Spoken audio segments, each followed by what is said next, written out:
అంతేకాదు శ్రమ ఓర్పును, ఓర్పు పరీక్ష నిరీక్షణను కలుగజేయనని ఎరిగి ఈ శ్రమల యందును, చూసారా ఈయన ఏం చెప్తున్నాడు?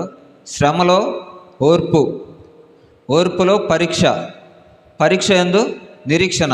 ఈ మూడు మాటలు ఒకదానికొకటి హెచ్చించుకున్న మాటలు అన్నమాట ఇవి. శ్రమ, ఓర్పు. శ్రమల యందు ఓర్పు ఎలా వచ్చింది అసలు? ఒకదాని మీద ఇప్పుడు ఒక దెబ్బ తగిలింది, దాని మీద ఇంకొక దెబ్బ తగిలితే ఎక్కడ ఓర్చుకునేదయ్యా? ఎక్కడ ఓర్చుకునేది? ఇప్పుడు పౌలు భక్తుడిని ఏం చేశారంటే రోమ్ పట్టణంలో ఖైదీగా బంధించినప్పుడు ఫిలిప్పీ సంఘానికి రాస్తూ ఉంటాడు. రోమ్ పట్టణంలో ఉండి ఫిలిప్పీ సంఘానికి ఒక పత్రిక రాస్తాడు. మీరేం చేస్తారు అని అంటే, ప్రతి విషయంలోనూ కృతజ్ఞతాపూర్వకంగా దేవునికి యాచనలను, విజ్ఞాపనలను, ప్రార్థనలను చేయుడి అని అంటాడు. నా కోసం చేయండి అమ్మా, నేను జైల్లో ఉన్నాను, నా కోసం చేయండి, నేను బయటికి రావాలి, సువార్త ప్రకటించాలి, దేవుడు నా పైన భారం ఉంచాడు అని చెప్పాడా? చెప్పలా. ఈయన శ్రమలో ఉండి ఓర్పు కలిగిన వాడే సంఘానికి పత్రిక రాస్తూ ఉన్నాడు. ఏం చేసుకోవాలని? ప్రతి విషయంలోనూ కృతజ్ఞతాపూర్వకంగా ఉండమని చెప్తున్నాడు.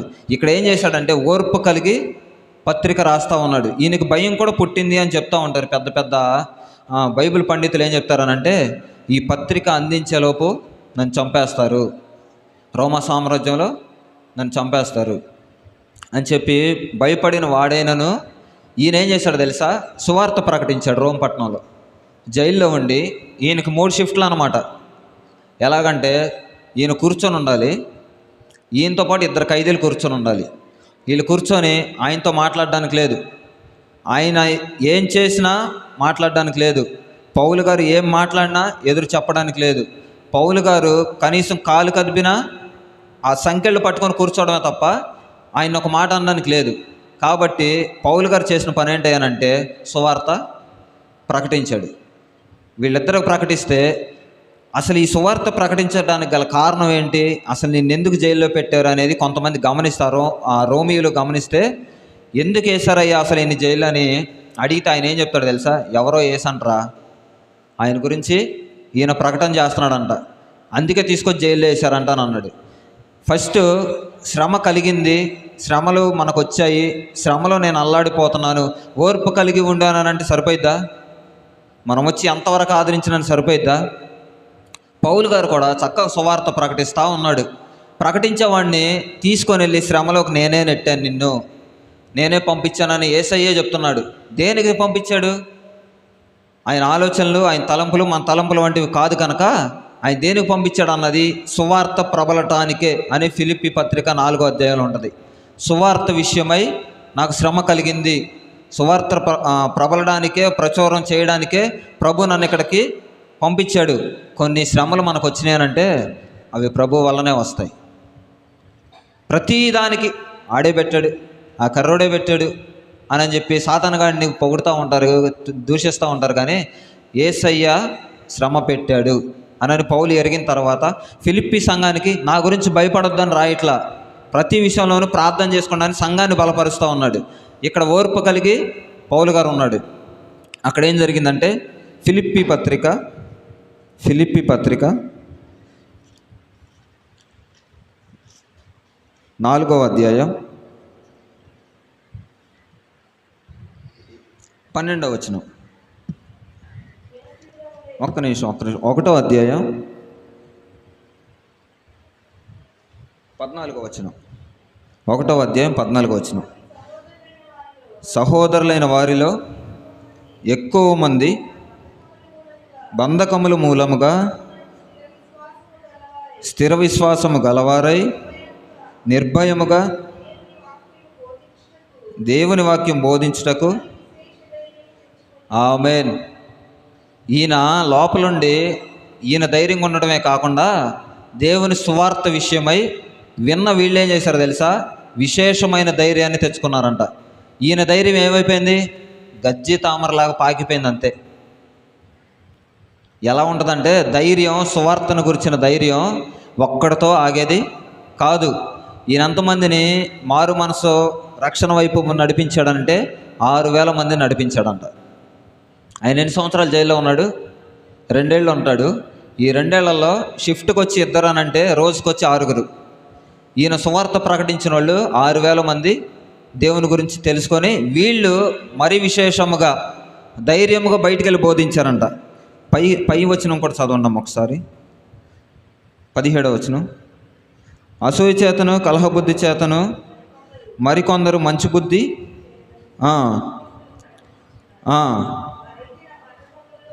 వారైతే నా బంధకములలో కూడా తలంచుకొని శుద్ధ మనసుతో కాక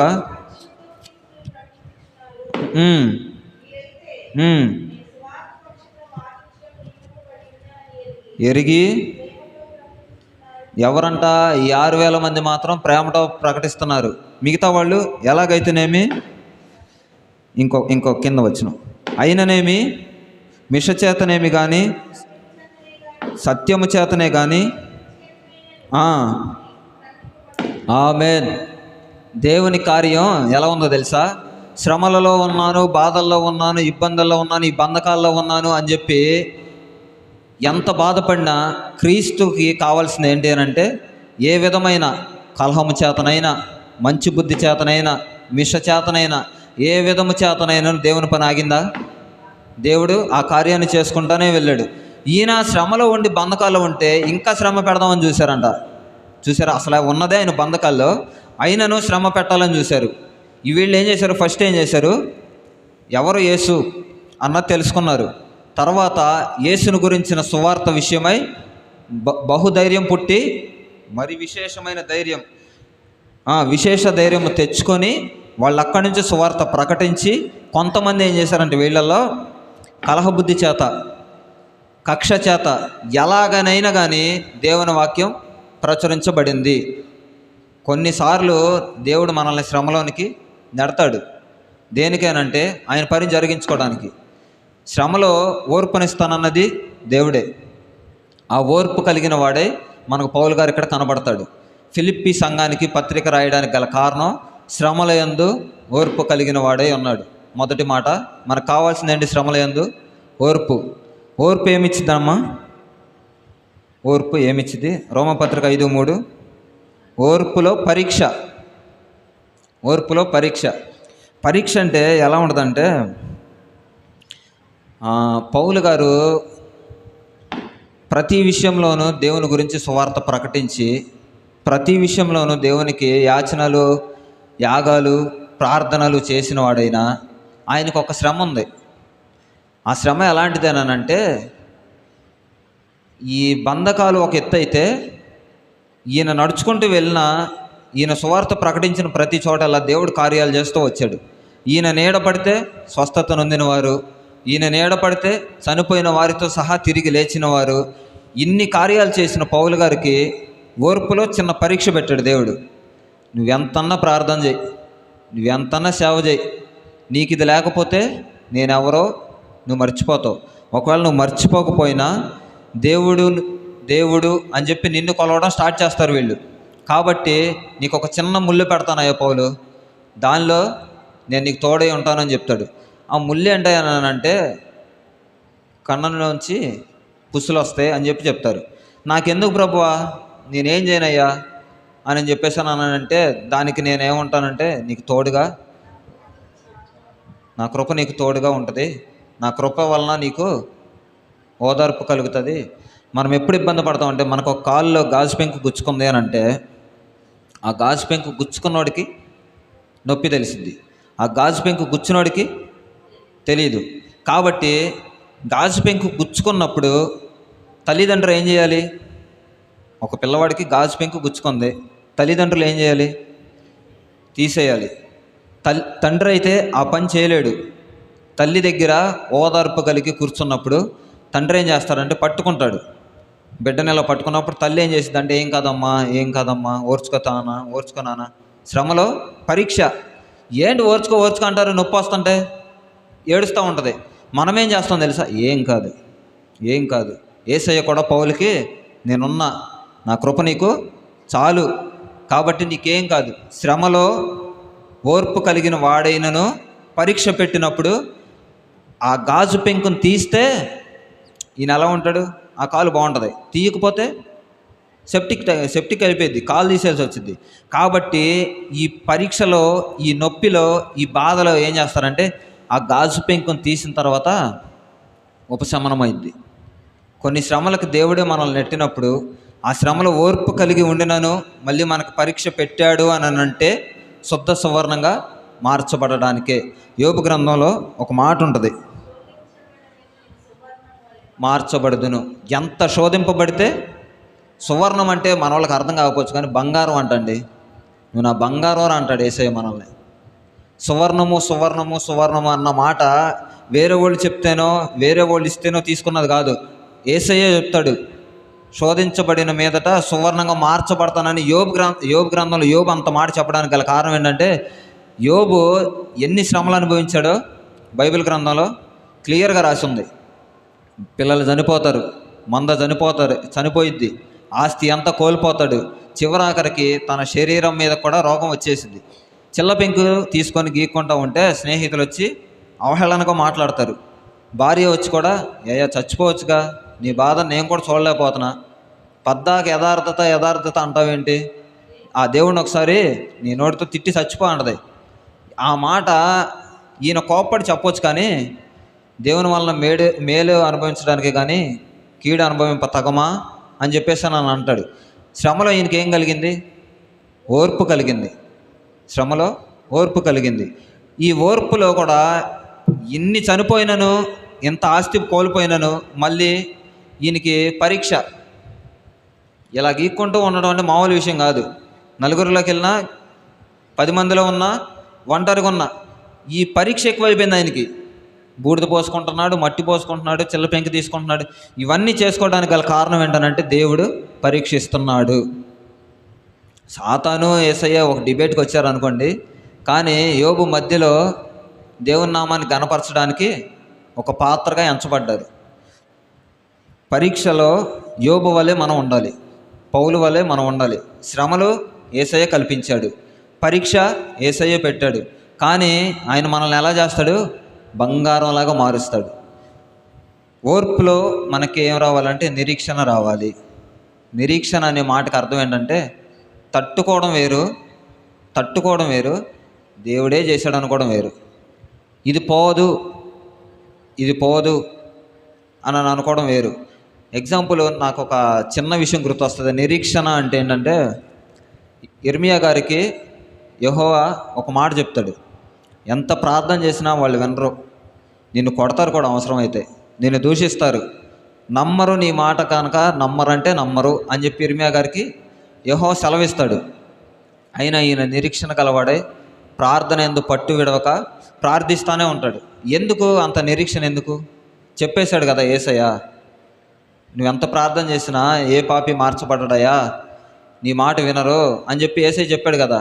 అసలు మనకి ఎటువంటి ఆలోచనలు లేవు, ఈ డబ్బులు నేను కట్టలేను, ఈ శ్రమల నుంచి నేను బయటికి రాలేను, ఓర్పు, పరీక్ష ఇవన్నీ ఒకేసారి పోరాటాలుగా మన మీదకి వచ్చినప్పుడు నిరీక్షణ కలవారమై ఉండాలి. ఎలా అంటే దేవుడే తీరుస్తాడులే.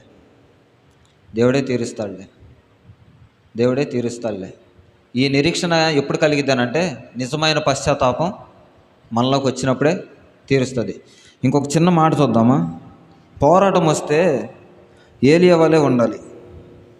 ఏలియా ఏం చేస్తాడంటే, యెజబెలు ఒక శాసనం చెప్పిద్ది, ఏలియా నేను చంపేస్తాను అని. ఎందుకు చెప్పింది? ఏమెవరంటే బయలుదేవతల యొక్క ప్రథమ దేవత. అసలు ఏమే బయలుదేవతలనే ఆ దేశం నుంచి ఏమే తీసుకొచ్చిద్ది. పెళ్లి చేసుకున్నప్పుడు తీసుకొని వచ్చి ఆహాబు రాజుతో ఒక ప్రకటన చేపించింది, ఏలియాని చంపేసేయాలి. అయితే ఏలియా ఎలాంటి వాడనంటే ప్రతి విషయంలో దేవుణ్ణి ముందు పెట్టుకునేవాడు. కేరీతు వాగు దగ్గరికి వెళ్ళాడు, అంతకుముందు ఆహాబుతో గట్టిగా మాట్లాడతాడు. ఎలా మాట్లాడతాడంటే, యెహోవా 3 సంవత్సరములు భూమి మీద వర్షమే కానీ మంచైనను కురిపించడు, ఇది నా మాటగా. అసలు ఈయన చెప్తాడు, నా మాటగా చెప్పినట్టు చెప్తాడు. ఇంత ధైర్యం ఈయనకి ఎలా వచ్చిందనంటే ఆయన సన్నిధిలో ఉన్నాడు కనుక. యెహోవా సన్నిధి తోడు, భూమి మీద వర్షమైనను నీరైనను మంచైనను ఏది దొరకదు. ఒక విధంగా చెప్పాలంటే కరువు అయిపోయింది, కరువు వచ్చింది అనమాట. నీళ్లు లేకపోతే ఏది సమస్యలు తీర్చబడవు. అంత ధైర్యంగా ఎలా చెప్పాడు అని అంటే, ఆయనకి ఈయనకి ఉన్న సంబంధం, సన్నిధి, ఆయన సన్నిధిలో ఉన్నంతకాలం ఏలియా గారు బహుధైర్యవంతుడిగా ఉన్నాడు. రెండో వచనానికి వచ్చేసేసరికి చూపిస్తాను, ఒకసారి ఆ మాటలు చూపిస్తాను నేను.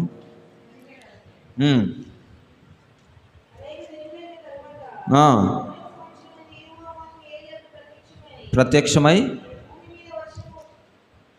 భూమి మీద వర్షమును,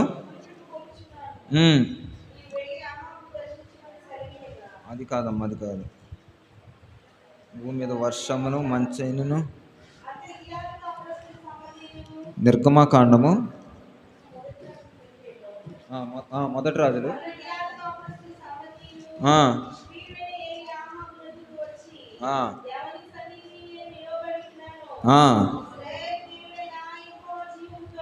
జీవము తోడు నా మాట ప్రకారము గాక. ఒక్క నిమిషం. నా మాట ప్రకారము గాక అంటే మొదటి రాజులు 17 మొదటి వచనం. ఆయన ఏం చెప్తాడంటే, నేను ఎవరి సన్నిధిలో నిలబడి ఉన్నానో తెలుసా? ఈ నుంచుంది ఎవరి ముందు? ఆహాబు రాజు ముందు. రాజు అంటే ప్రతి ఒక్కడు గౌరవించాలి, ఆయన మాటే శాసనం. అసలు ఆయన దగ్గరికి వెళ్ళి ఈయన ఏమంటాడు తెలుసా? అసలు నేను ఎవరి సన్నిధిలో నిలబడి ఉన్నాను తెలుసా? అసలు ఆయన ఎవరో తెలుసా? చదవమ్మ ఒకసారి. జీవము తోడు. చూసారా, నా మాట ప్రకారం గాక అంటే నేను చెప్పిందే నెరవేర్చబడిద్ది. మంచైనను వర్షమైనను అసలు పడదని ప్రకటించేశాడు. ఎందుకు అంత ధైర్యంగా చెప్పాడనంటే, యెహోవా సన్నిధిలో నేను నిలబడి ఉన్నా, యెహోవాతో నేను ఏకాంతముగా గడిపిన రోజులు, యెహోవాతో నేను ఏకాంతముగా ఉన్న రోజులు, యెహోవాతో నేను గడిపినంత కాలము ఎలా ఉంటానంటే ధైర్యంగా. రాజు ముందే నిలబడడానికి గల కారణం యెహోవా ఇచ్చిన ధైర్యం, ఆయనతో ఉన్న సంబంధం ఆయనకు అంత ధైర్యాన్ని పుట్టించింది. రెండో వచనానికి వచ్చేస్తే, ప్రత్యక్షమై పోయి, ఇదేంటయ్యా మొదటి వచనంలోనేమో తొడగొట్టేశాడు, మీసాలు తిప్పేశాడు, యెహోవా జీవంతోడు, నేను ఆయన సన్నిధిలో నుంచి మాట్లాడుతున్నాను, నా మాటగా వర్షం నీరు మంచు ఏది కనపడదు అని చెప్పిన ఆయన రెండో వచనానికి వచ్చేసేసరికి దాగి ఉండుము. ఎందుకు దాగి ఉండాలి? కొన్ని శ్రమలు దేవుడిస్తే కొన్ని శ్రమలలో దేవుడే దాగి ఉండుము అని చెప్తాడు. ఎందుకు దాగి ఉండాలి? నేను ఎందుకు చేయాలయ్యా? రాజు దగ్గరికి వెళ్ళి మాట్లాడేసి వచ్చాను, నేను రాజు దగ్గరికి వెళ్ళి చేసేసి వచ్చానని చెప్పాడా? మాట్లాడలా. గట్టిగా మాట్లాడుకుంటే ఏలియా గారి తల్లి తండ్రి ఆయన బ్యాక్గ్రౌండ్ గురించి బైబిల్లో లేదు. మనం ఎలాంటి పరిస్థితుల్లో ఉన్నా దేవుడిని మనం వాడుకోవాలనుకుంటే నీ బ్యాక్గ్రౌండ్తో పని లేదు. అసలు నువ్వు కావాల్సింది ఏంటంటే ఆయనతో సన్నిధిలో గడపడమే ఆయనకి కావాలి. అలా గడిపినంత కాలం ఏలియా గారు చాలా ధైర్యంగా ఉన్నాడు. 18వ వచనానికి వచ్చేసేస్తే, 18వ అధ్యాయానికి వస్తే, ఆయన ఒక పర్వతం మీదకి వెళ్ళి, మీ దేవుళ్ళని మీరు ఆరాధించండి, మా దేవుని యొక్క గొప్పతనం నేను చూపిస్తాను అని చెప్పేసి సవాలుగా ధైర్యంగా ఉన్న వ్యక్తి 19వ అధ్యాయానికి వచ్చేసేసరికి పారిపోయిన వాడు అవుతాడు. ఎందుకు పారిపోయాడనంటే, ఒక ఆడ మనిషి అండి చంపేస్తానని ప్రకటన చేసిద్ది. కర్మేలు పర్వతం మీద 800 మందిని హతం చేసిన వ్యక్తిన బయలుదేవత అని చెప్పేసి వాళ్ళు చర్మాలు చీల్చుకుంటూ రక్తాలు చిందిస్తూ దిగయ్యా నన్ను మొక్కి చేస్తారు వాళ్ళు, రక్తం కారి. ఈయన మళ్ళీ నేను ఎవరి సన్నిధిలో నిలిచి ఉన్నాను అని ప్రార్థన చేస్తే ఆ బలిపీఠం కిందనున్న నీళ్లతో సహా కాల్చివేయబడిపోయింది. ఎందుకు అంత కార్యం చేశాడు దేవుడు? ఈయనకి అంత కనెక్షన్ ఎట్లా అసలు ఎందుకు వచ్చింది అని అంటే, నిజమైన పశ్చాత్తాపం ఏం చేస్తుంది తెలిసి ధైర్యాన్ని పుట్టించింది. అంత ధైర్యంగా ప్రకటించిన వ్యక్తి 2వ వచనంలో దాగి ఉన్నాడు. 3వ వచనానికి వచ్చేసేసరికి, నీకు కాకుల ఆహారం తీసుకొచ్చి పెడతాయి, ఆ కేరీతు వాగు దగ్గర ఆ నీళ్లు తాగి నువ్వు దానికి ఎదురుగానున్న గుహలో నివసించుము అని చెప్తాడు. కాకులు తీసుకొచ్చి పెడతాయి. ఆ కాకులు హేయమైనవిగా. నోవహ కాలంలో ఈ కాకులను నువ్వు బయటకు పంపించావయ్యా, ఇవేం పనికి మాలిన తిండి తినేసి వచ్చినాయి, మరి అవి నాకు తీసుకొచ్చి పెడితే నేను తినడం ఏంటని అన్నాడా? ఎందుకని? అప్పుడు చెప్పింది నేనే, ఇప్పుడు చెప్తుంది కూడా నేనే. మొదట రాజు ముందు మాట్లాడడానికి గల కారణం ఏంటంటే, రాజులకు రాజైన యేసయ్య ముందు ప్రతిరోజు నిలబడే వ్యక్తి ఏలియా గారు. అంత ధైర్యంగా ఉన్న వ్యక్తి 2వ వచనానికి దాగి ఉండమంటే దాగి ఉన్నాడు. 3వ వచనానికి కాకులు పెడతాయి అంటే ఆ కాకులు మాంసం తీసుకొచ్చి పెడుతున్నాయి, రొట్టె తీసుకొచ్చి పెడుతున్నాయి. నీళ్లు తాగడానికి కేరీతు వాగు దగ్గర ఉన్నాడు. కేరీతు వాగు చాలా చిన్నదంటండి. ఇస్రాయేల్ దేశం వెళ్ళినట్టు చెప్తా ఉంటే విన్నాను నేను. చాలా చిన్నదంట. వాగంటే మామూలుగా చిన్నగానే ఉంటుంది, కేరీతు వాగంటే మరీ చిన్నది. కొంతకాలానికి అది ఎండిపోయింది. మరి ప్రభువా ఇప్పుడు నన్ను ఏం చేయమంటావు అని అంటే, సారెపాతు అనే విధవరాలు ఉంటుంది. ఆమె దగ్గరికి వెళ్ళి నువ్వు నీ ఆహారాన్ని నేను అక్కడ సిద్ధపరిచాను, అక్కడికి వెళ్ళు అని చెప్పి చెప్తాడు యేసయ్య. అయితే ఆ పట్టణానికి ఒక పేరు ఉంటుంది. ఒకసారి 8వ వచనం, మొదటి రాజులు 17:8. అంతటా యెహోవా వాక్కు అతనికి ప్రత్యక్షమై ఇలాగు సెలవిచ్చెను, నీవు సీదోను పట్టణ సంబంధి అయిన సారెపాతు అను ఊరికి పోయి అచ్చట ఉండము. అయ్యా నువ్వు చెప్తున్న అడ్రస్ కరెక్టేనా? సీదోను. ఒకసారి చూడయ్యా యెహోవా, నువ్వు చెప్పిన అడ్రస్ కరెక్టేనా? సీదోనుకు వెళ్ళమంటున్నావా? ఒకసారి చూడయ్యా అని అంటాడు. ఏంటయ్యా ఏలియా ఏమైనా చెప్పానంటే, నువ్వు వెళ్ళమన్న అడ్రస్ కరెక్టేనయ్యా అని అడిగి ఉంటాడని నేను అనుకుంటున్నా. అంటే వాళ్ళకున్న సంబంధాన్ని బట్టి, వాళ్ళకున్న ఆ ఇదిని బట్టి యేసయ్యను ఒక మాట అడుగుంటాడు. ఎందుకనంటే అక్కడి నుంచే వచ్చింది యెజబేలు గారు, సీదోను పట్టణస్తురాలు. అక్కడి నుంచి ఆహాబు గారిని పెళ్లి చేసుకొని అక్కడ అన్య దేవతలను తీసుకొని ఇక్కడ తీసుకొని వచ్చింది ఆవిడ. ఆ పట్టణాన్ని నన్ను వెళ్ళమంటున్నావా? సరే వెళ్ళాడు. వెళ్ళిన తర్వాత ఏమైంది? 10 అందుకు అతడు లేచి సారెపాతునకు పోయి గవని వద్దకు రాగా, ఒక్క మాటగా ఒక విధవరాలు. బైబిల్ గ్రంథంలో చాలా చోట్ల విధవరాల గురించి ఏమని ఉండిద్దంటే, మీరు పెట్టండి, విధవరాలకు సహాయం చేయండి, విధవరాల పక్షంగా మీరు ఉండండి, వ్యాజ్యం ఆడతాను అని యేసయ్యే చెప్తాడు. కానీ ఇక్కడ మళ్ళీ యెహోవా ఏం చెప్తున్నాడు తెలుసా? నువ్వు ఆమె దగ్గరికి వెళ్ళాయా, ఆమె నిన్ను పోషించిద్ది అని అంటాడు. విధవరాలకు కూడా దేవుడు ఏం చేశాడు? ఇక్కడ ఘనతనిచ్చాడు.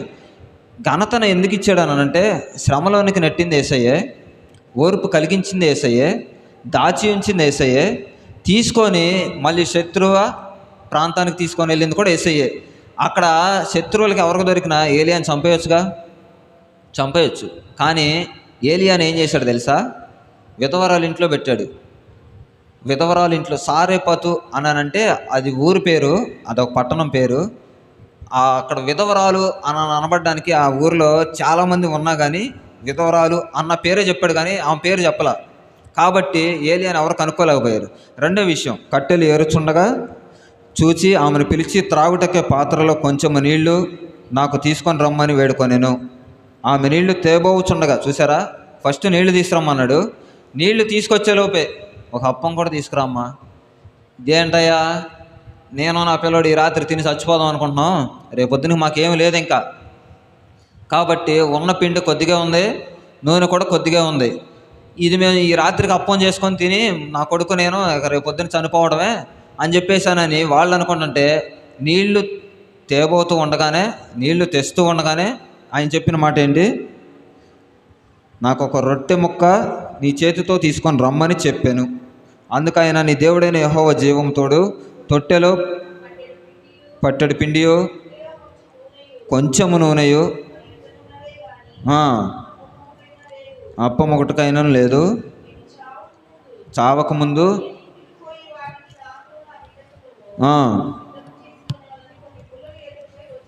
అక్కడ కనిపించిందామా. ఫస్ట్ ఏం చేశాడంటే పొల్లలు ఏరుకునే దగ్గర చూశాడు.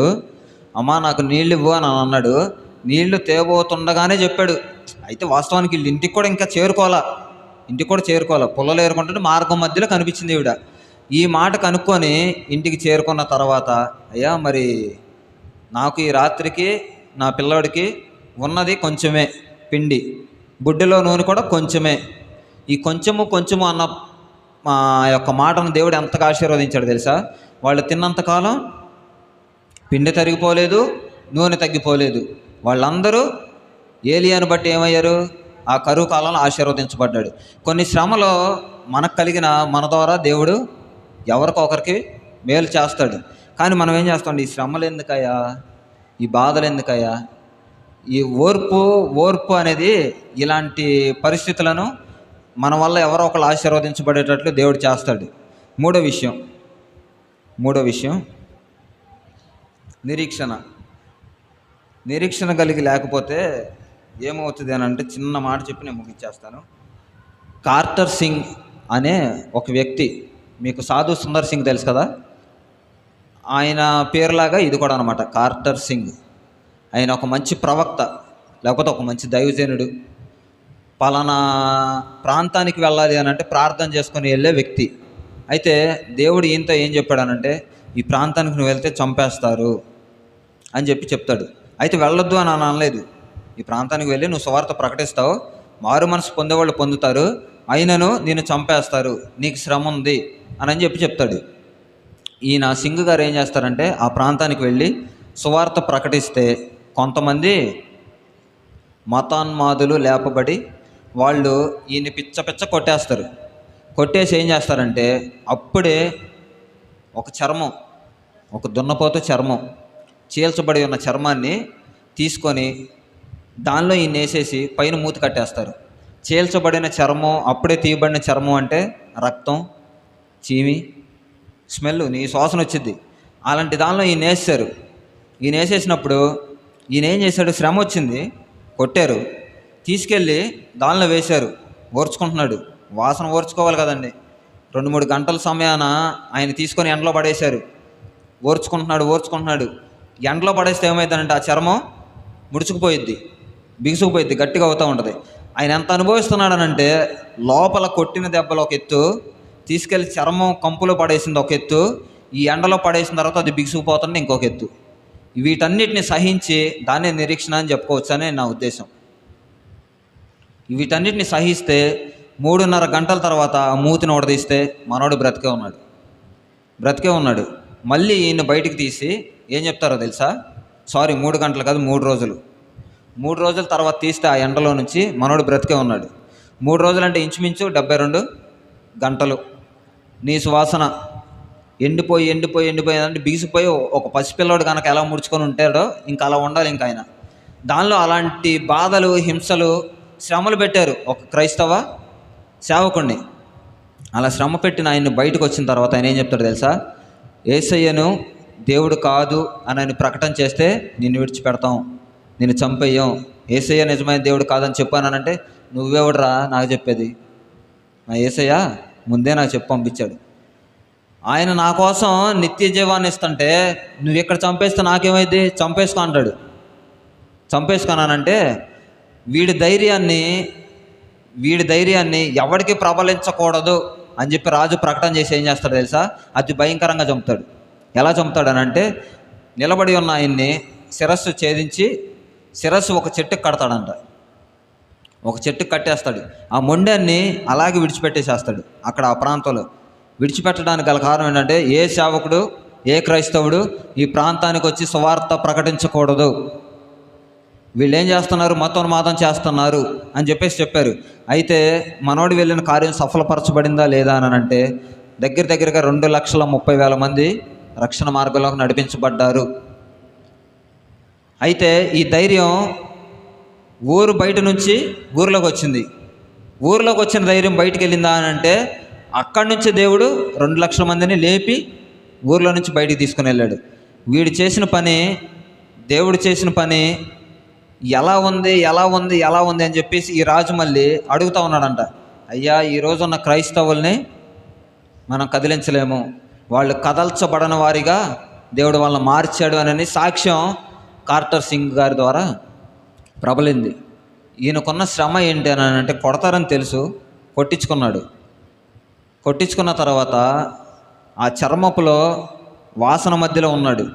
ఆ దెబ్బలతో ఆ ఎండిపోతున్న చర్మంలో ఓర్పు కలిగి ఉన్నాడు. ఓర్పు కలిగిన ఆయన నిరీక్షణ కలిగి బయటకు వచ్చి ఏం చేశాడు తెలుసా? చంపితే చంపేసుకో.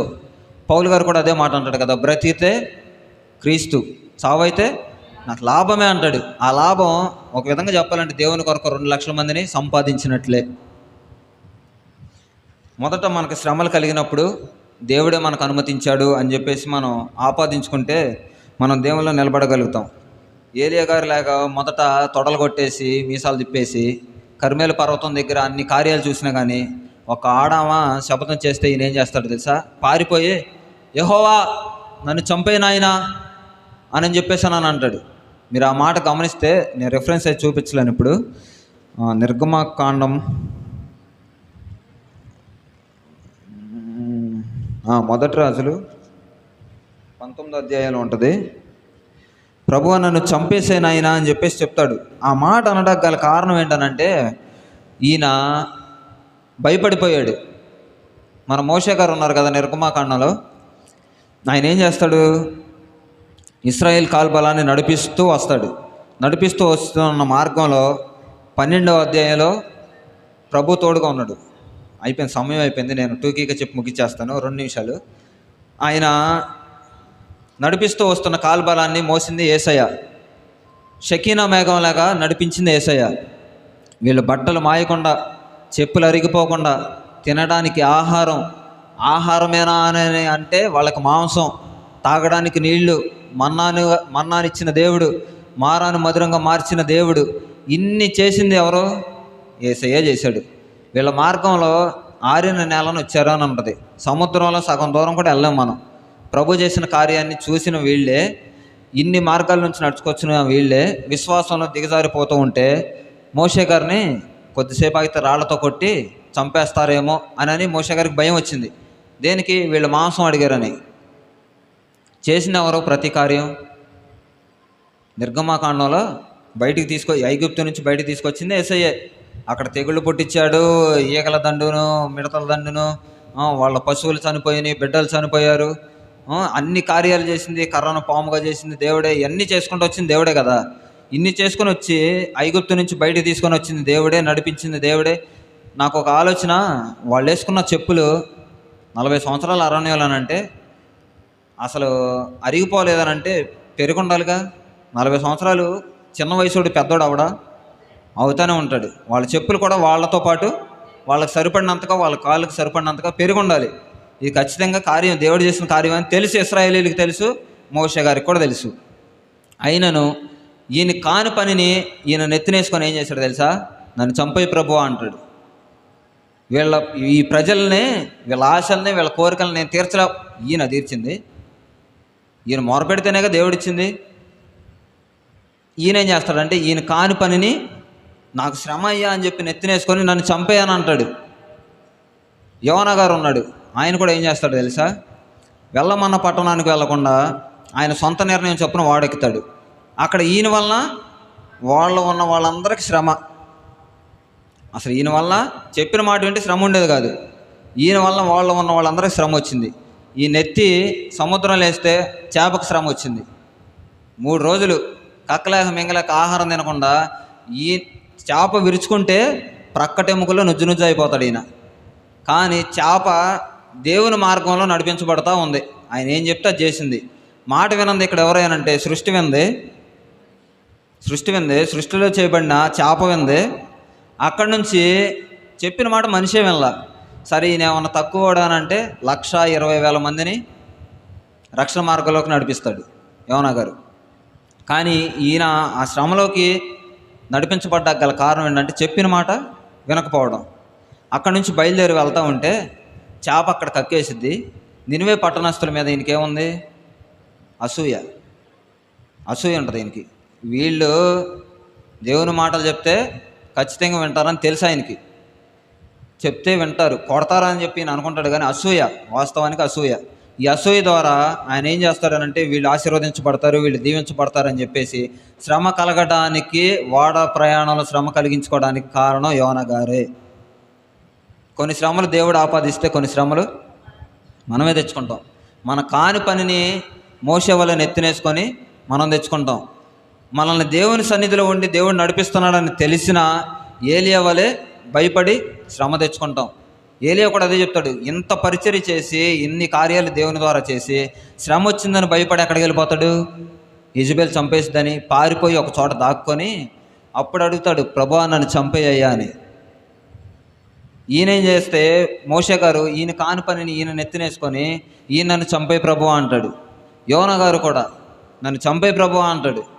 తర్వాత దేవుని యొక్క కార్యం జరిగించుకోవడానికి దేవుడు చేసిన శ్రమలు కొన్ని ఉంటే మనం తెచ్చుకునే కొన్ని ఉంటాయి. ఆ శ్రమలు గ్రహించుకుంటే శ్రమలో మనకు ఓర్పులో పరీక్ష వచ్చినను పరీక్షలలో నిరీక్షణ కలిగిన వారమై జీవించుదుము గాక. ఆమెన్.